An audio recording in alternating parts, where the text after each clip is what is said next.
Ya, pemirsa, sejumlah Menteri Bidang Hukum dan HAM hari ini mendatangi Istana Negara untuk bertemu Presiden Prabowo Subianto. Apa saja yang dibahas, kita terhubung dengan reporter TV One Yohanes Leonardo. Selamat sore Ardo, bagaimana perkembangan di sana saat ini? Apa saja yang dibahas dalam pertemuan di Istana Jakarta pada sore hari ini?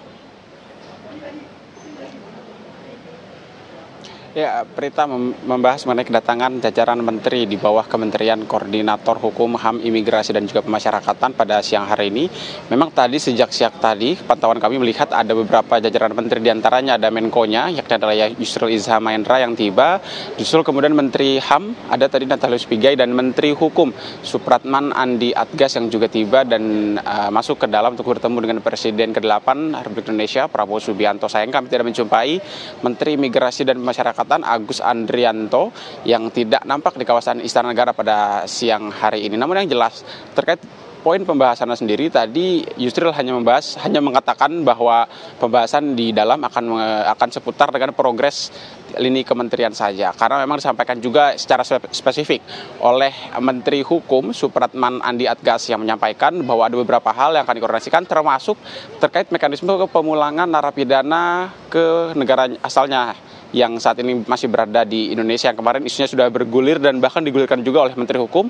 dan sempat disampaikan oleh ke Prabowo Subianto sendiri. Namun terkait mekanisme detailnya tadi dikatakan oleh Andi Adgas sendiri akan disampaikan dan akan diskusikan dengan Presiden Prabowo siang hari ini di Istana Negara. Yang menarik juga, Prita, jika Anda bertanya terkait apa kemudian pembahasan yang akan bergulir di dalam terkait Kementerian Koordinator Hukum, HAM, dan Imigrasi dan Pemasyarakatan sendiri, memang tadi juga Andi Adgas menggulirkan bahwa sempat menyinggung terkait isu dikembalikannya pemilihan kepala daerah melalui DPRD, di mana memang kemarin dikatakan oleh Prabowo Subianto sendiri dalam HUT Partai Golkar di Sentul, Bogor, Jawa Barat, bahwa memang untuk pembahasan ini memang menjadi salah satu yang didukung oleh Menteri Hukum Supratman Andi Adgas, di mana Supratman menyampaikan bahwa terkait pengembalian pemilihan kepala daerah kembali ke DPRD sendiri memiliki beberapa faktor pendukung, diantaranya disampaikan oleh Supratman Andi Adgas mengenai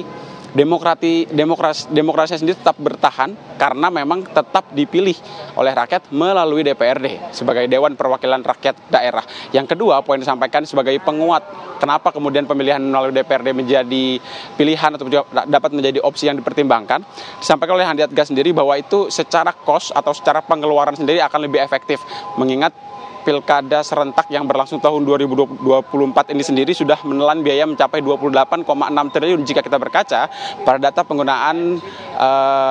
dana sendiri oleh KPU yang disampaikan oleh Ketua KPU Muhammad Afifuddin pada beberapa waktu yang lalu sebelum Pilkada bergulir pada bulan November kemarin. Lalu juga yang tadi dibahas oleh Andi Adgas terkait DPRD memilih kembali kepala daerah, ini memang kita disampaikan tadi Andi Adgas bahwa ini bukan kali pertama juga Indonesia pernah mengimplementasikan peraturan serupa, karena memang jika kita berkaca, Indonesia pernah beberapa kali menggunakan metode serupa pasca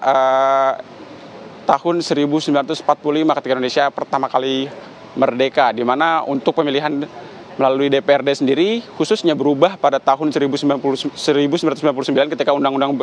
keluar pasca reformasi, kemudian diperkuat juga dengan Undang-Undang Nomor 32 tahun 2004 yang berisikan tentang pemerintahan daerah, termasuk juga di Jakarta yang mana pilkada pertama kali dipilih oleh masyarakat secara langsung adalah pada tahun 2007. Namun tentunya terkait pembahasan apa detailnya kami masih menunggu, karena nanti rencananya para Menteri Kabinet Merah Putih sendiri akan memberikan keterangan pers pasca pertemuan dengan Prabowo Subianto di hari Jumat ini. Dan yang menarik juga, Prita, selain tadi ada Menteri dari Kementerian Koordinator Hukum, HAM, Imigrasi, dan juga Pemasyarakatan, tadi sekitar 10 menit yang lalu, artinya sekitar pukul 3 sore waktu Indonesia Barat, juga tiba jajaran kementerian di bawah Kementerian Koordinator Perekonomian, di mana tadi ada Kemenko Perek, ada Erlangga Hartarto yang tiba, lalu kemudian juga ada Menteri Keuangan Sri Mulyani dan juga Wakil Menteri Keuangan yang juga tadi tiba dan masuk ke dalam Istana Negara untuk bertemu dengan Prabowo Subianto. Tentunya seperti Anda di studio maupun juga masyarakat di layar kacanya mereka masing-masing, kami juga di sini masih menantikan apa kemudian inti ataupun detail pembahasan Prabowo Subianto dengan jajaran kabinet Menteri Merah Putih pada siang hari. Sementara demikian, Pirita. Baik, terima kasih Yohanes Leonardo Rudolf atas informasinya. Selamat bertugas kembali.